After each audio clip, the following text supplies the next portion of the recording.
Hello नमस्कार साथियों, NCERT की क्लासों में आपका एक बार फिर स्वागत है। और इन दिनों हम लोग क्लास 7 की एनसीईआरटी हिस्ट्री विषय का अध्ययन कर रहे हैं। इसके पहले हम लोग क्लास 6 की सारी एनसीईआरटी का हिस्ट्री विषय का अध्ययन कर चुके हैं, जिसकी सारी वीडियो हमारे प्लेलिस्ट में मौजूद है। ये आज का 8वीं क्लास रहेगी, 8वां चैप्टर रहेगा।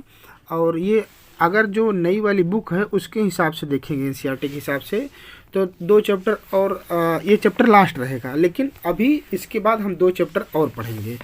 तो आइए शुरुआत करते हैं आज की क्लास की। और हाँ, एक चीज़ और ध्यान रखना है कि अगर आपको हिस्ट्री विषय का एक आपकी बहुत हिस्ट्री कमज़ोर है, उसमें अध्ययन आप करना चाहते हैं, तो एनसीईआरटी सबसे अच्छा माध्यम होती है। उसका कारण यह है कि एनसीईआरटी में कोई भी चीज़ें एकदम स्टार्टिंग से बताता है कि क्यों हुआ, कैसे हुआ, तो उसके लिए एनसीईआरटी बहुत मजबूत रहती है। चलिए शुरुआत करते हैं आज की क्लास की।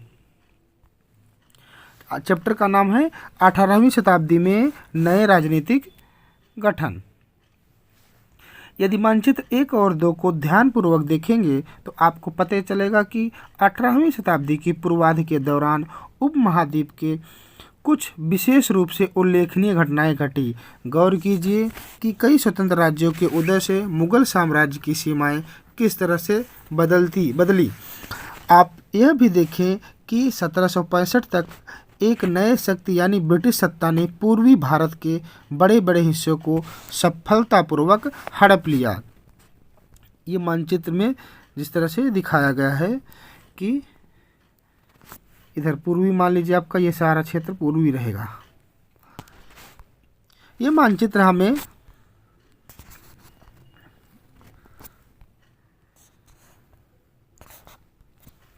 यह दर्शाते हैं कि 18वीं शताब्दी एक ऐसी अवधि थी जब भारत में राजनीतिक परिस्थितियाँ अपेक्षाकृत, थोड़ा और बड़ा करते हैं, आप सही रहेगा, अपेक्षाकृत एक छोटे से समय अंतराल में बड़ी तेजी से अचानक बदलती हुई शुरू हुई। इस अध्याय में हम 18वीं शताब्दी में के पूर्वार्ध में मोटे तौर पर 1707 में जब औरंगजेब की मृत्यु हुई थी और 1761 तक पानीपत का तीसरी लड़ाई जो होती है अहमद शाह अब्दाली के समय के दौरान उपमहाद्वीप में उत्पन्न हुई नई राजनीतिक शक्तियों के बारे में पढ़ेंगे। मुगल साम्राज्य और पूर्ववर्ती मुगलों के लिए संकट की स्थिति, मतलब जब 17वीं शताब्दी के बाद का जो समय आ रहा है और जब मुगल काल का पतन होता है, और बहादुर शाह द्वितीय के बाद का काल, तो उस समय जो मुगल काल की जो पतन होता है उस वहाँ की बात करेंगे। पिछले अध्याय में हमने देखा कि मुगल साम्राज्य अपनी सफलता की ऊंचाई पर किस प्रकार पहुंचा और फिर 17वीं शताब्दी के अंतिम वर्षों में उसके सामने तरह तरह के संकट किस प्रकार खड़े होने लगे थे। ऐसा अनेक कारणों से हुआ। बादशाह अकबर ने दक्कन में 1679 से 1679 में दक्कन में लंबी लड़ाई लड़ते हुए, मतलब ये 1600 से के बाद से 80 के आसपास में जो वहाँ की लड़ाइयाँ थी उसके बारे में बता रहा है कि इतनी सारी लड़ाई लड़ी जो साम्राज्य के सैन्य और वित्तीय संसाधनों को बहुत अधिक खर्च किए। मतलब जो औरंगजेब की दक्षिणी नीति थी, माना भी जाता है कि मुगल साम्राज्य के पतन के लिए औरंगजेब की दक्षिणी नीति बहुत ही जो है महत्वपूर्ण थी, क्योंकि वहाँ पे जो उसने लड़ाई लड़ी और उधर ध्यान दिया तो इधर सारी व्यवस्था गड़बड़ हो गई। औरंगजेब के उत्तराधिकारियों के शासनकाल में साम्राज्य के प्रशासन की कार्यकुशलता समाप्त होने लगी और मनसबदारों के शक्तिशाली वर्गों को वश में रखना केंद्र की सत्ता के लिए कठिन हो गया। सूबेदार के रूप में नियुक्त अभिजात अक्सर राजस्व और सैन्य प्रशासन, जिसे दीवानी एवं फौजदारी दोनों कार्यालयों पर नियंत्रण रखते थे। इससे मुगल साम्राज्य के विशाल क्षेत्र पर उनके विस्तृत राजनैतिक, आर्थिक और सैन्य शक्तियाँ मिली। जैसे जैसे सूबेदारों ने प्रांतों पर अपना नियंत्रण सुदृढ़ किया, राजधानी में पहुंचने वाले राजस्व की मात्रा में कमी आती गई। ये भी थोड़ा लंबा चैप्टर है, अगर आपको लगे कि हम बहुत स्लो पढ़ा रहे हैं तो आप वीडियो को फास्ट भी कर सकते हैं। उत्तरी तथा पश्चिमी भारत के अनेक हिस्सों में हुए जमींदारों और किसानों के विद्रोहों और कृषक आंदोलनों ने इन समस्याओं को और भी गंभीर बना दिया। कभी कभी ये विद्रोह बढ़ते हुए करों के भार के विरुद्ध हो गए थे और कभी कभी ये शक्तिशाली सरदारों के द्वारा अपनी स्थिति को सुदृढ़ बनाने की कोशिश थी। अतीत में भी विद्रोही समूहों ने मुगल सत्ता को चुनौती दी थी, परंतु अब ऐसे समूहों ने क्षेत्र के आर्थिक संसाधनों का प्रयोग अपनी स्थितियों को मजबूत करने के लिए किया। जिस तरह से धीरे धीरे राजनीतिक व आर्थिक सत्ता प्रांतीय सूबेदारों और स्थानीय सरदारों व अन्य समूहों के हाथ में आ रही थी, औरंगजेब के उत्तराधिकारी इस बदलाव को रोक न सके। मतलब जब सत्ता कमज़ोर होने लगी तो जो इनकी केंद्रीय शक्तियाँ थी वो धीरे धीरे जितने भी समूह थे, वो जो भी रहे, चाहे प्रांत रहा हो, चाहे सत्ता का सूबा रहा हो, हाँ, वो सब उनके हाथ में लेते गए, वो अपनी हाथ में शक्ति को हथियाते गए।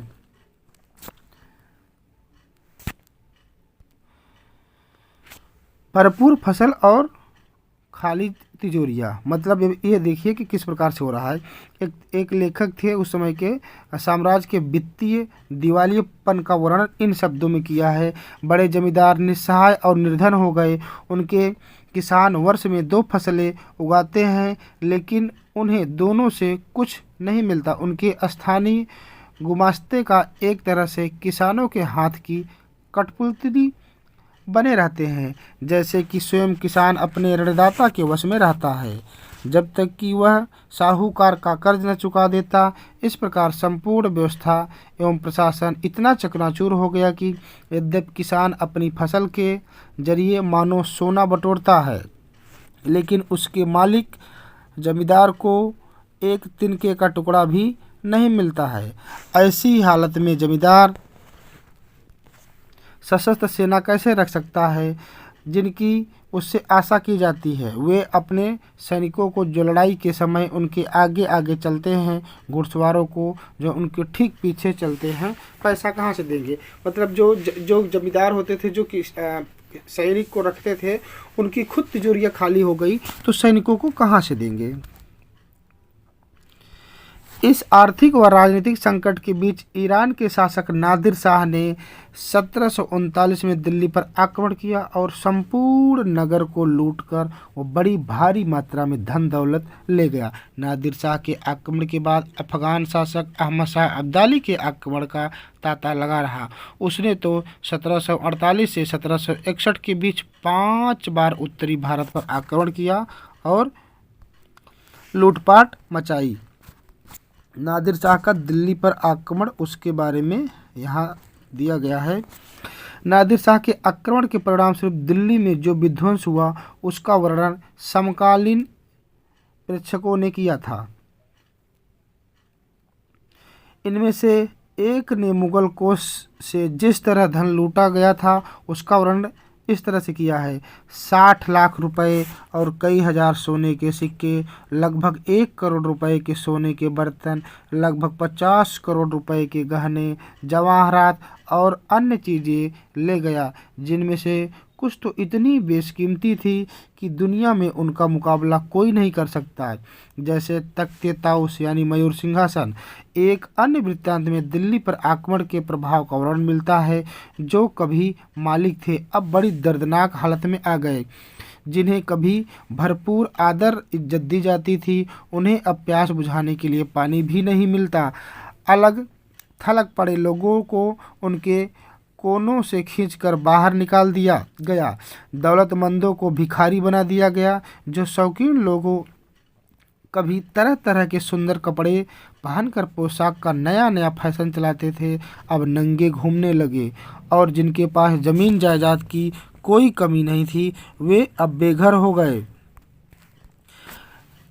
नया शहर शाहजहानाबाद अब मलबे का ढेर बन गया। नादिर शाह ने तब शहर के पुराने मोहल्लों पर हमला बोला और वहाँ की सारी दुनिया को तबाह कर डाला। तो ये इस तरह से देखिए किस प्रकार से जो है नादिर शाह के आक्रमण का वर्णन किया गया है। साम्राज्य सब ओर से दबाव तो पड़ ही रहा था। अभिजातों के विभिन्न समूहों की पारस्परिक प्रतिद्वंदिता ने उसे और भी कमज़ोर बना डाला। ये अभिजात 2 टुकड़ों में बटे थे। पहला था ईरानी और दूसरा था तुरानी, जिन्हें तुर्क मूल के भी कहा जाता है। काफ़ी समय तक पूर्ववर्ती मुगल बादशाह इनमें से एक या दूसरे समूहों के हाथों की कठपुतली बने रहे।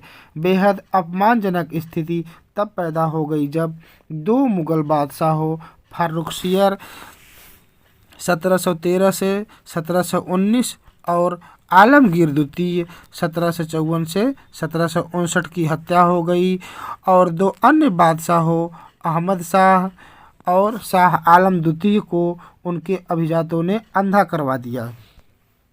मुगल सम्राटों की सत्ता के पतन के साथ साथ बड़े प्रांतों के सूबेदारों और बड़े जमींदारों ने उपमहाद्वीप के विभिन्न भागों में अपनी शक्ति और प्रबलता बना ली, जैसे अवध, बंगाल और हैदराबाद। मतलब मुगल सत्ता के जो भी शासक थे वो कहीं ना कहीं आपस में ही लड़ रहे थे। ये एकजुटता पे न ध्यान दे करके सब अपनी अपनी सत्ता की बात करते थे।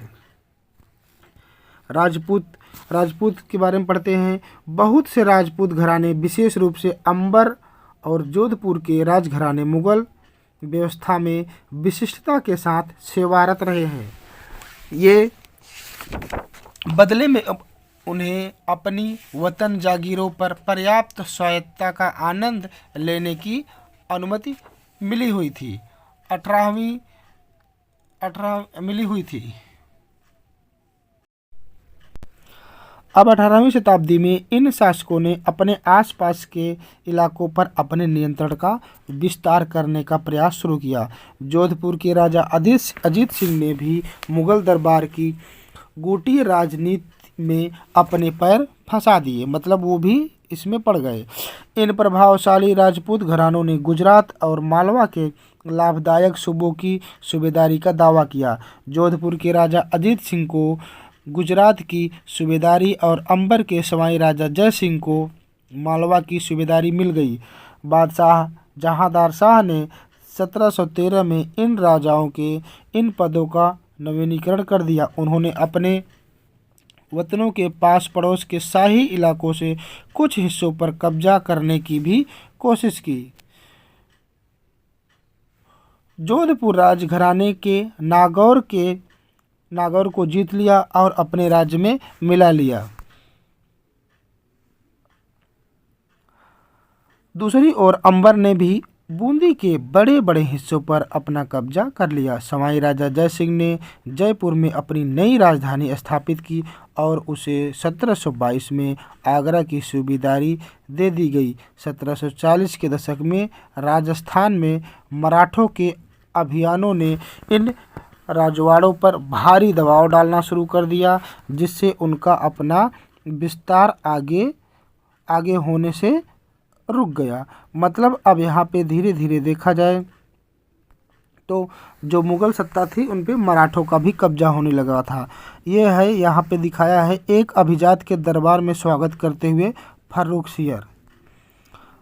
यहाँ पे एक इम्पोर्टेंट है, इसको देख लेते हैं। कई राजपूत सरदारों ने पहाड़ियों की चोटियों पर किले बनवाए जो सत्ता के केंद्र बने। व्यापक किलेबंदी के साथ इन भव्य संरचनाओं में नगर, महले, मंदिर, व्यापारिक केंद्र, जल संग्रहण संरचनाएं और अन्य इमारतें होती थी। चित्तौड़ किले में तालाब, कुंड हुए, बावली जैसे कई जल निकाय थे। तो ये चित्तौड़ का किला है जो कहाँ है? राजस्थान का चित्तौड़ का किला है। जयपुर के राजा जय सिंह, एक इम्पोर्टेंट है, इसको भी देख लेते हैं। कई राजपूत शासकों ने मुगलों का आधिपत्य स्वीकार किया, लेकिन मेवाड़ एकमात्र ऐसा राजपूत राज्य था जिसने मुगल सत्ता को चुनौती दी। राणा प्रताप 1572 में उदयपुर तथा मेवाड़ के बड़े क्षेत्र पर नियंत्रण के साथ मेवाड़ की राजगद्दी पर आसीन हुए। राणा के पास मुगल अधिराज्य को स्वीकार करने के लिए कई दूतों को भेजा गया, लेकिन वे अपने निर्णय पर दृढ़ रहे। मतलब वो जो है मुगलों की सत्ता जो है स्वीकार नहीं किए। जयपुर के राजा जय सिंह 1732 के एक फारसी वृत्तांत में राजा जय सिंह का वर्णन है। मतलब राजा जय सिंह के बारे में बताया गया है। ये कैसा वृत्तांत है?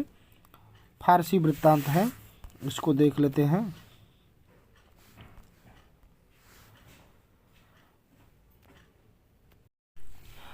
सत्रह सौ 32 के एक वृत्तांत में राजा जय सिंह का वर्णन। राजा जय सिंह अपनी सत्ता की चरम सीमा पर थे।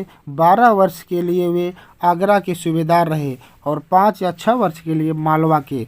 उनके पास विशाल सेना, तोपखाना तथा भारी मात्रा में धन संपदा थी। उनका प्रभाव दिल्ली से लेकर नर्मदा नदी तक था। कि राजा जयपुर के राजा जय सिंह का वृत्तांत दिया गया है और ये मेहरानगढ़ जोधपुर का जो किला है उसको दिखाया गया है। जयपुर में जंतर मंतर। अम्बेर के शासक सवाई जय सिंह ने दिल्ली, जयपुर, उज्जैन, मथुरा और वाराणसी में 5 खगोलीय वेधशालाओं का निर्माण किया। जंतर मंतर के नाम से विख्यात इन वेधशालाओं में खगोलीय पिंडों के अध्ययन हेतु कई उपकरण हैं। अब यहाँ पे आ जाता है आज़ादी हासिल करना, जो सिखों के बारे में, उसके बारे में अब पिछले अध्याय 6 में पढ़ भी चुके हैं। पढ़े हैं कि 17वीं शताब्दी के दौरान सिख एक राजनीतिक समुदाय के रूप में गठित हो गए। इससे पंजाब के क्षेत्रीय राज्य निर्माण को बढ़ावा मिला। गुरु गोबिंद सिंह ने 1699 में खालसा पंथ की स्थापना से पूर्व और उसके पश्चात राजपूत मुगल शासकों के खिलाफ कई लड़ाइयाँ लड़ी। 1708 में गुरु गोबिंद सिंह की मृत्यु के बाद गुरु गोबिंद हुए और गुरु गोबिंद की मृत्यु के बाद बंदा बहादुर के नेतृत्व में खालसा ने मुगल सत्ता के खिलाफ विद्रोह किया। उन्होंने बाबा गुरु नानक और गुरु गोबिंद सिंह के नाम वाले सिक्के गढ़कर अपने शासन को सार्वभौम बताया। सतलज और यमुना नदियों के बीच के क्षेत्र में उन्होंने अपने प्रशासन की स्थापना की। 1715 में बंदा बहादुर को बंदी बना लिया गया और उसे 1716 में मार दिया गया। 18वीं शताब्दी के कई योग्य नेताओं के नेतृत्व में सिखों ने अपने आप को पहले जत्थों में और बाद में मिसलों में संगठित किया। इन जत्थों और मिसलों की संयुक्त सेनाएं दल खालसा कहलाती थी। मतलब ये जो जत्था दिया है और इधर ये मिसलों दिया है, ये सेनाओं का एक संगठन था। उन दिनों दल खालसा बैसाखी और दिवाली के पर्वों पर अमृतसर में मिलता था। इन बैठकों में वे सामूहिक निर्णय लिए जाते थे, जिन्हें गुरुमत्ता, गुरु के प्रस्ताव, मतलब जो यहाँ पे निर्णय लिया जाता था उसे गुरु के प्रस्ताव के रूप में कहा जाता था। सिखों ने राखी व्यवस्था स्थापित की, जिसके अंतर्गत किसानों से उनकी उपज का 20% कर के रूप में लेकर बदले में उन्हें संरक्षण प्रदान किया जाता था। तो जो ये सिख थे, ये राखी एक तरह से टैक्स के रूप में था कि राखी जैसा टैक्स किससे लेते थे, किसानों से लिया जाता था और उसके बदले में किसानों को उन्हें संरक्षण दिया जाता था कि उन्हें आक्रमणों से बचाना या जो समस्या आएगी उसको देखना रहेगा। महाराजा रणजीत सिंह की ये तलवार है यहाँ पर, और ये 10वें गुरु गोबिंद सिंह की एक टोली को दिखाया गया है जाते हुए। गुरु गोबिंद सिंह ने खालसा को प्रेरित किया था कि शासन उनके भाग्य में है, राणा करेगा खालसा।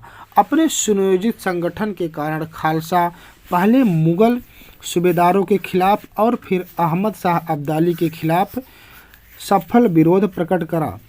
अहमद शाह अब्दाली ने मुगलों से पंजाब का समृद्ध प्रांत और सरहिंद की सरकार को अपने कब्जे में ले लिया था।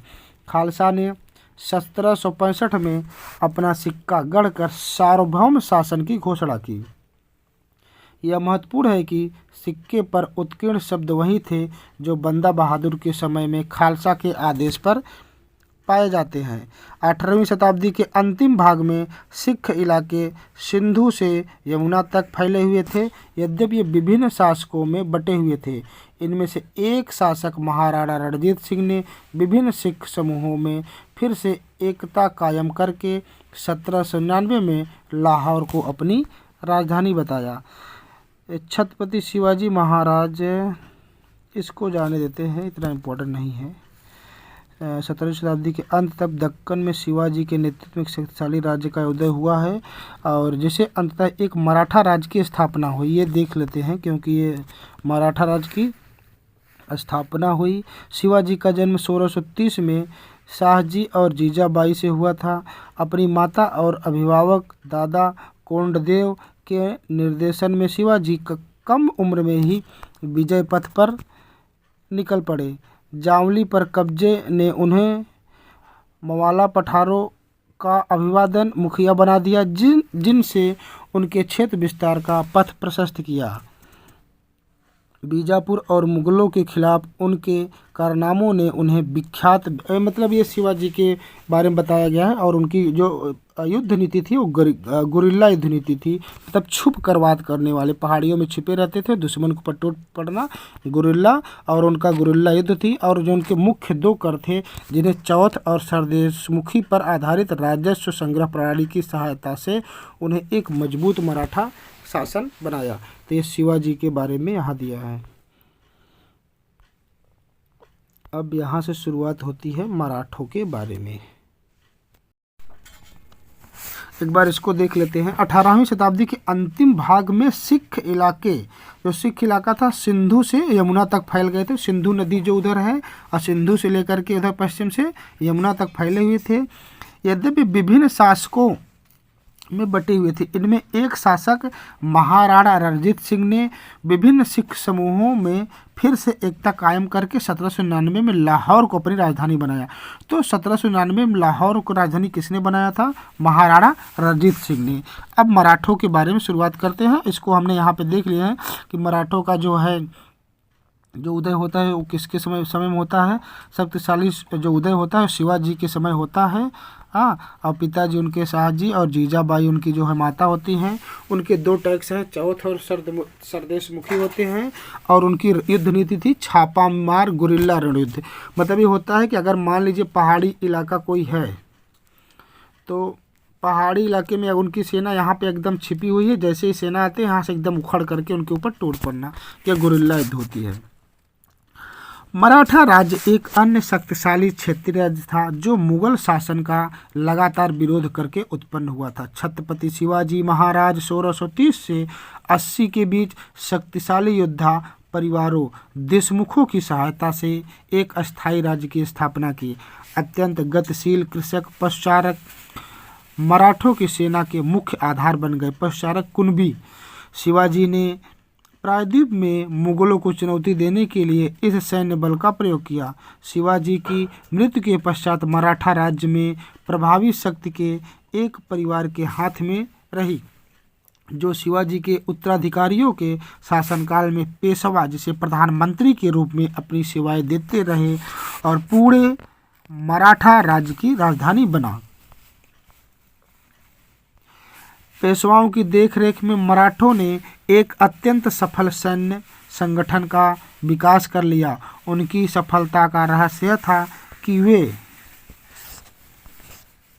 थोड़ा और बड़ा कहते हैं कि वे मुगलों के किलाबंदी इलाकों से, मतलब जो किलेबंदी की गई है, किलेबंदी इलाकों से टक्कर न लेते हुए उनके पास से चुपचाप निकलकर शहर कस्बों पर हमला बोलते थे और मुगल सेना से ऐसे मैदानी इलाकों में मुठभेड़ लेते थे जहां रसद मतलब भोजन सामग्री और कुमक आने के रास्ते आसानी से रोके जा सकते हैं, मतलब उनके खाने पीने की व्यवस्था को रोका जा सके।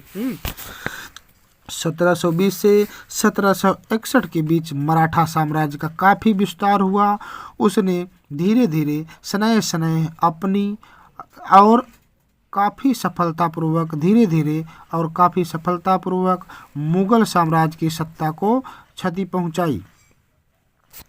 1720 के दशक तक मालवा और गुजरात मुगलों से छीन लिए गए। 1730 के दशक तक मराठा नरेश को समस्त दक्कन प्रायद्वीप के आधिपत्य के रूप में मान्यता मिली गई और साथ ही इस क्षेत्र पर चौथ और सरदेशमुखी कर वसूलने का अधिकार भी मिल गया। 1737 में दिल्ली पर धावा बोलने के बाद मराठा प्रभुत्व की सीमाएं तेजी से बढ़ी। वे उत्तर में राजस्थान और पंजाब में, पूर्व में बंगाल और उड़ीसा तक, वहीं दक्षिण में कर्नाटक, तमिलनाडु, तेलुगु प्रदेशों तक फैल गई। मतलब ये देखिए किस प्रकार से मराठा कितनी जल्दी अपनी शक्ति का विस्तार कर ले गए। इन क्षेत्रों को औपचारिक रूप से मराठा साम्राज्यों में सम्मिलित नहीं किया गया। मराठा प्रभुसत्ता को स्वीकार करने के तरीके के रूप में उनसे भेंट की रकम ली जाने लगी। साम्राज्य के इस विस्तार से उन्हें संसाधनों का भंडार तो मिल गया, मगर उनके लिए कीमत भी चुकानी पड़ती थी। यहाँ पे होता था कि जो मराठा होते थे, मराठा एकदम जिस प्रकार से जाते थे तो अपनी आधिपत्य वहाँ स्थापित करते थे, कर लगा करके उन्हें करते थे, तो और साथ में उन्हें सुरक्षा भी देते थे। लेकिन फिर भी लोग इसका लॉन्ग टाइम तक हमेशा के लिए समर्थन नहीं किए। उसका कारण ये था क्योंकि उन लोगों को ये पता था कि हमारी ये सुरक्षा तो कर रहे हैं, लेकिन उसके बदले हमें एक भारी भरकम इन्हें कर देना पड़ रहा है। तो लोग भयवश इन्हें अपनी सत्ता स्वीकार करने की आज्ञा देते थे, लेकिन ये भी हमेशा तक नहीं चल पाया। मराठों के सैन्य अभियानों के कारण अन्य शासक भी उनके खिलाफ हो गए। परिणाम स्वरूप मराठों का 1761 में पानीपत की, ये महत्वपूर्ण आ गया कि पानीपत का तृतीय युद्ध कब हुआ था, तो 1761 में पानीपत का तीसरी लड़ाई हुई थी अहमद शाह अब्दाली के समय में। तीसरी लड़ाई में अन्य शासकों को कोई सहायता नहीं मिली। अंतहीन सैन्य अभियानों के साथ मराठों ने एक प्रभावी प्रशासन व्यवस्था तैयार की। जब किसी इलाके पर एक बार विजय अभियान पूरा हो जाता और मराठों का शासन सुरक्षित हो जाता, तो वह स्थानीय परिस्थितियों को ध्यान में रखते हुए धीरे धीरे भू राजस्व की मांग की गई। कृषि को प्रोत्साहित किया गया और व्यापार को पुनर्जीवित किया गया। इससे सिंधिया, गायकवाड़ और भोसले जैसे मराठा सरदारों को शक्तिशाली सेनाएं खड़ी करने के लिए संसाधन मिले। 1720 के दशक में मालवा के मराठा अभियानों ने उस क्षेत्र में स्थित शहरों के विकास समृद्धि को कोई हानि नहीं पहुंचाई। उज्जैन सिंधिया के संरक्षण में और इंदौर होलकर के आश्रय में सफलतापूर्वक फल फूल रहा था। ये शहर हर तरह से बड़े और समृद्धशाली थे और वे महत्वपूर्ण वाणिज्यिक और सांस्कृतिक केंद्र के रूप में कार्य कर रहे थे। मराठों द्वारा नियंत्रित इलाकों में व्यापार के नए मार्ग खुले। चंदेरी के क्षेत्र में उत्पादित रेशमी वस्त्रों को मराठों की राजधानी पुणे में नया बाजार मिला। बुरहानपुर पहले आगरा और सूरत के बीच धुरी पर ही अपने व्यापार के संलग्न था, लेकिन जब उसने अपने वाणिज्यिक भीतरी क्षेत्र को बढ़ाकर दक्षिण पुणे, नागपुर और तथा पूर्व में लखनऊ, इलाहाबाद को शामिल कर लिया। तो ये इस प्रकार से यहाँ पे ये दिखाया गया है कि किस प्रकार से मराठों का उदय और उन्होंने किया। मराठा राज्यकर्ता मराठों में कुछ थे जो शिवाजी महाराज थे 1630 से 80 तक, और फिर संभाजी महाराज से 81 से 89 तक। फिर उसके बाद होते हैं राजा राम जो 89 से 1700 तक जाते हैं। फिर महारानी ताराबाई होती 1700 से 1761 तक। फिर छत्रपति साहू जी महाराज जो 1782 से 1682